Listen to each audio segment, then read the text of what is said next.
back to school, ring the bell, brand new shoes, walking blues, climb the fence, books and pens. I can tell that we are gonna be friends. Ladies and gentlemen, distinguished guests, Berlin citizens, citizens of Germany, it is an honor and a pleasure for me to welcome you today to the second day of the Berlin Freedom of Expression Forum. I must say it's an honor for the Institute for Cultural Diplomacy to be hosting this event, especially this afternoon session in front of the Brandenburg Gate here in Berlin. At a time when it's probably the most challenging for us to discuss freedom of expression and human rights, especially when it comes to Syria, there's one man who's amongst us today who has been actually dedicating his entire life to fighting for freedom of expression and fighting for human rights. Someone who has been living in exile in London most of his life and has unceasingly been continuing the struggle to fight for more freedom of expression, more human rights, dignity, as well as the respect for interfaith dialogue and actually all citizens of the world, including also Syrian citizens. He's someone I look up to in many ways, someone who has risked his life on numerous occasions to actually propel the cause forward. Someone, no matter how much criticism he gets, no matter how many threats, etc., continues, in particular for working for interfaith dialogue. And I think really in today's society, that is something that really should be commended and something that should be supported in any way possible. So in that essence, it's really an honor for me to have this gentleman with us, to consider him also a friend and a partner of the Institute for Cultural Diplomacy. And really also, as I said, we were trying to do everything we can to support him in his continuing struggle for human rights in Syria and beyond. The gentleman, of course, I'm talking about, I think needs no further introduction. The founder of the interreligious organization Iman, Mr. Ribal Al Assad. I'd ask you to please join me in a very, very warm welcome, Mr. Ribal Al Assad. Thank you.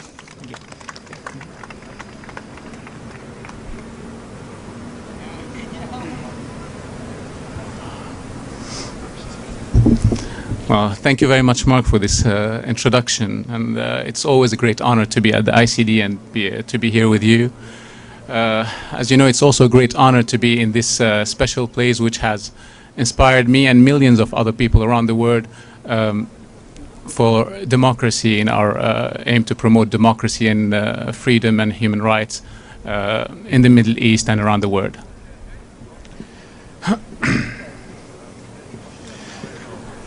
First, I would like to start with a brief tale of two regional revolutions. One was quick, relatively painless, and defined an era in international relations. The other is slow, bloody, and its outcome is far from dear. The first took place here in Berlin and crossed Eastern Europe in 1989. It happened live on our television screens. And what is easy to forget in this internet age is that the fall of the Soviet Union took place without the use of a single mobile phone, a Facebook message, or a tweet. The second revolution is currently taking place in Syria and across parts of the Arab world, where a tsunami of postings, messages, and videos from the front lines of the Arab Spring have inundated us with news and information, but have not facilitated a happy ending. Sadly, despite its many obvious merits, new media does not provide the elixir of democracy. I will explore the reasons for this shortly. But it is important to start with a little context, and I should start with my surname, which is a mixed blessing.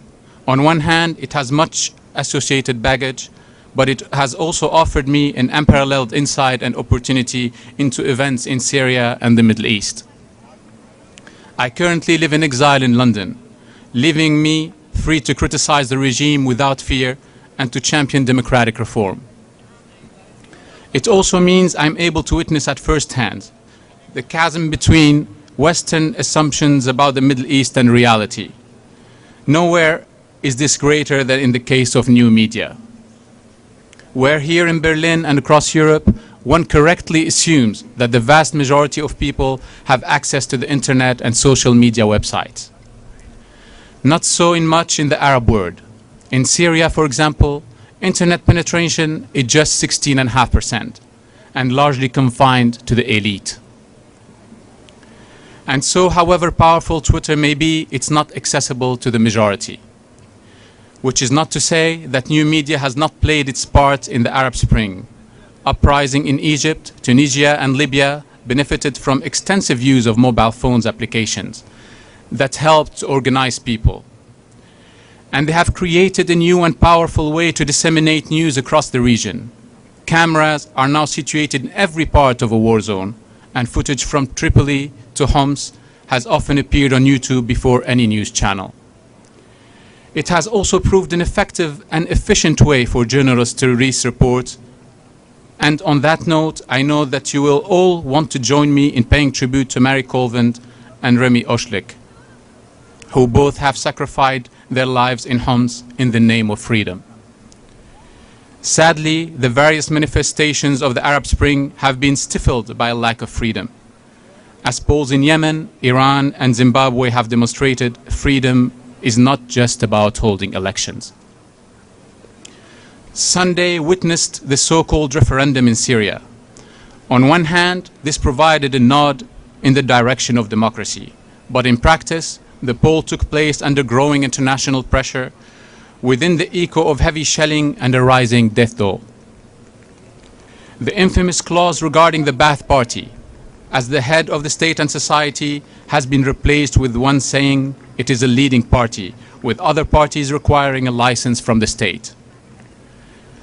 And the leader of that state is required in the new constitution to be Muslim in a country where over 15% of the population is Christian. In summary, this appears to be little more than another token gesture from a regime whose behavior has paid little attention to a constitution that forbids torture and guarantees freedom of press and the right to demonstrate peacefully. This is not freedom. Freedom is about pluralism and an independent and free press. The media in Syria is almost entirely state-controlled. There is direct censorship. The regime blocks opposition websites, locks up investigative journalists, and surveys web surfing. In that environment, it's impossible to know what to believe or who to trust. And the problem doesn't stop inside Syria's borders.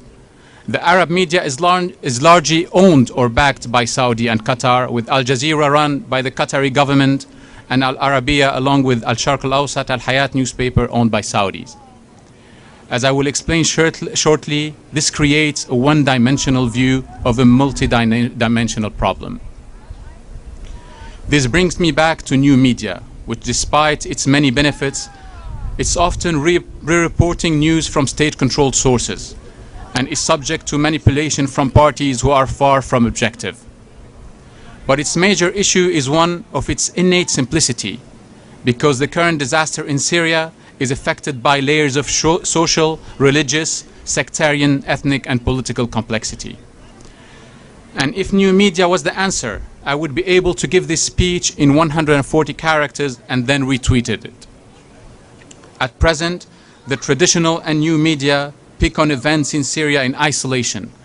The referendum, the conference in Tunis, the UN veto, the Arab League intervention, the butchery on the street of Homs, the lethal exchanges of insults and accusations between the regime and elements of its opposition, the international pleas for a peaceful outcome.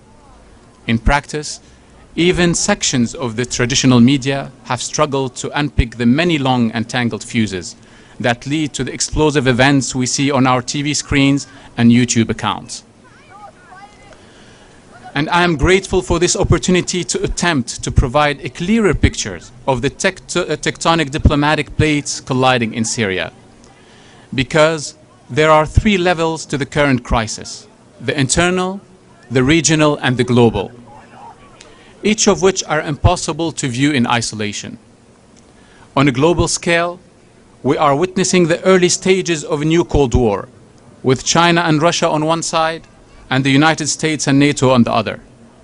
It's evidence in what China perceives to be a US policy of encirclement, combined with Russia's concerns with the US missile shields and in Chinese currency protectionism. These issues continue to bubble, and as with the Cold War of the last century, the superpowers hone in on the world's trouble spots to fight the proxy battles.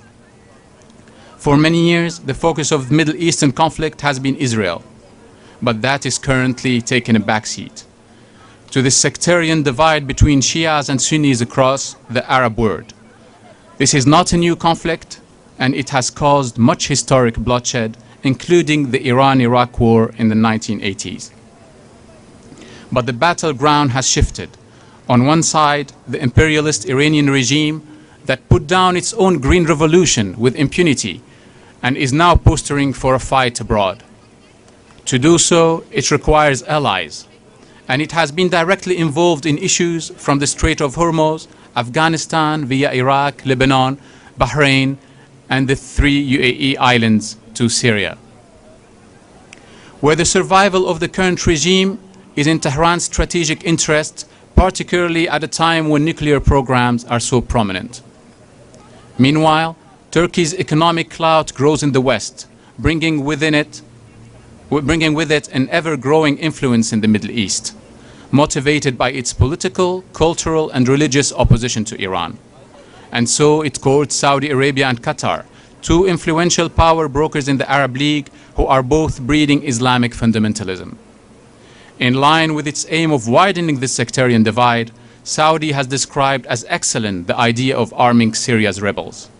Qatar also has a recent history of empowering extreme Islamism in Libya and Egypt.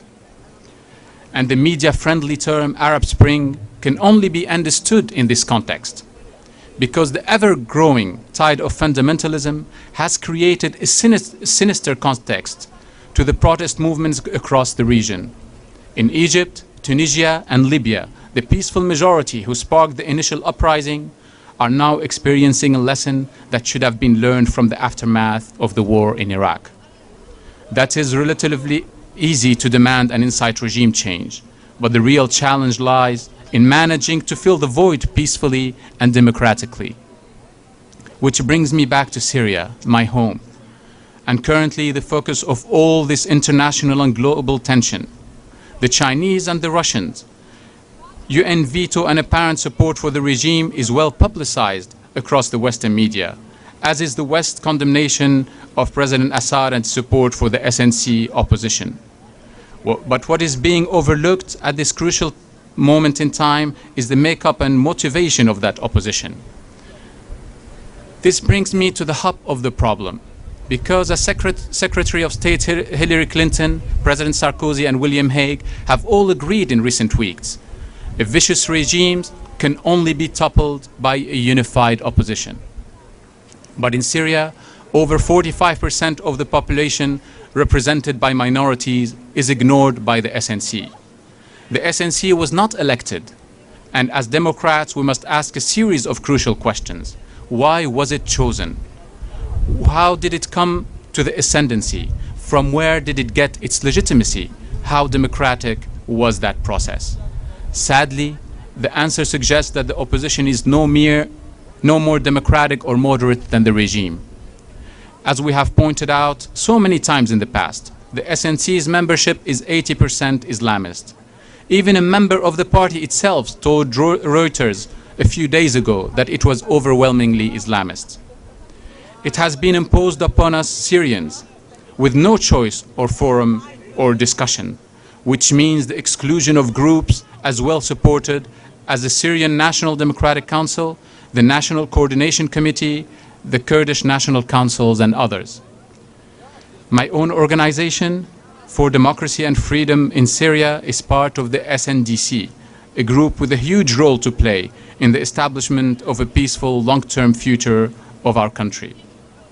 But despite many written requests to participate in the Friends of Syria conference that met in Tunisia on Friday, it remained uninvited, and its delegation was not allowed to attend despite traveling to Tunis. Haytham al-Malih, a lawyer and a human rights activist, a known supporter of Islamists, was last weekend, he's also the executive director of the SNC.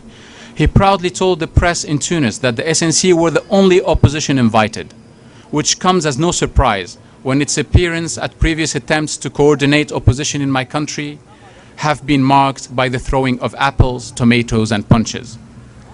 Nor was it surprise only yesterday when it split, and not for the first time. On this occasion, approximately 20 members have broken away to form the Syrian Patriotic Group, and among their number is a certain Haytham al-Malih. This opposition is not stable. It is not representative, it is undemocratic, and it is violent. It does not have the confidence or support of the Syrian people. It is not supported by any other opposition party. And as a result, people inside the regime, including army officers, have explained to us that they cannot defect until there is a unified, legitimate opposition recognized as a legitimate, which is an alternative to the Islamist SNC. And so the increasingly desperate and violent regimes comes into conflict with an extremist and unrepresentative opposition backed not just by Turkey but also Qatar and Saudi, who aim to split the Arab world down sectarian lines, inciting violence on state-sponsored television channels such as Safa and Wisal, with clerics openly calling for jihad against the Shias and Alawites. No wonder the initial demonstrations against the Assad regime, instigated by moderate protesters seeking democratic reform and chanting peaceful, peaceful, peaceful, and 111, the Syrian people are one, have been hijacked by Islamist extremists who are only too happy to take to the streets in those conditions. All of which simply complicates the core issue, which should be simply to work towards a moderate and pluralistic future in our country and move away from the barbarism that has haunted us for so long. In my view, it's only by giving this full story through channels providing the sophisticated means to do so and making people aware of quite how Syria has fallen into its current nightmare that can help us plan a brighter future. In our case, and in so many countries across the Arab world, the spring is a misnomer, as it appears unlikely to be followed by summer than by bitter and conflicted aftermath. Which is why I continue to campaign for a democratic future, a future where the traditional media is free to investigate, report and analyze, bolstered by new media that is available to all. But this will not come about through the actions of Ankara, Riyadh or Doha, where the Syrian people are irrelevant bystanders in a demonic game of regional politics and sectarian interests. Nor will it come from Tehran, whose support for the regime will not relent. It requires the United States and the West to articulate a clear policy on Syria. And this is where the moderate Syrian opposition and minority groups across the country are being let down on a massive scale. I mentioned earlier how Secretary Clinton stressed the need for a unified opposition in the quest for inclusive, transitional, peaceful and democratic change. This was what we have needed to hear for so long. But in Tunis on the weekend, she changed her tune. And I quote, "We view the Syrian National Council as a leading legitimate representative of Syrians seeking peaceful, democratic change and as an effective representative for the Syrian people with governments and international organization." She then urged all Syrians to come under its umbrella. This dealt a terrible blow to the chances of avoiding a full-blown Syrian civil war. And it came as even more of a shock when it came just 24 hours after US Director of National Intelligence James Clapper described the opposition as fractured and not a national movement, before suggesting that the Syrian opposition has been infiltrated by Al-Qaeda elements and that the recent bombings in Aleppo and Damascus against security and intelligence buildings had all the earmarks of an Al-Qaeda-like attack.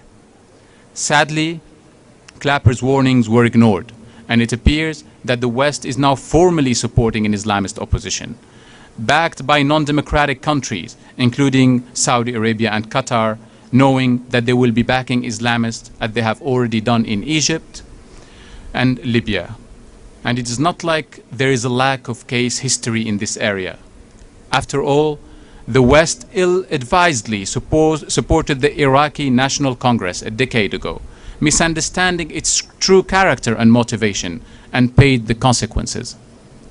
But until this parallel situation is rectified in Syria, our minorities are left with an awful choice between the incumbent terror and the prospect of a fundamentalist alternative that has demonstrated in opposition that it is fundamentally undemocratic.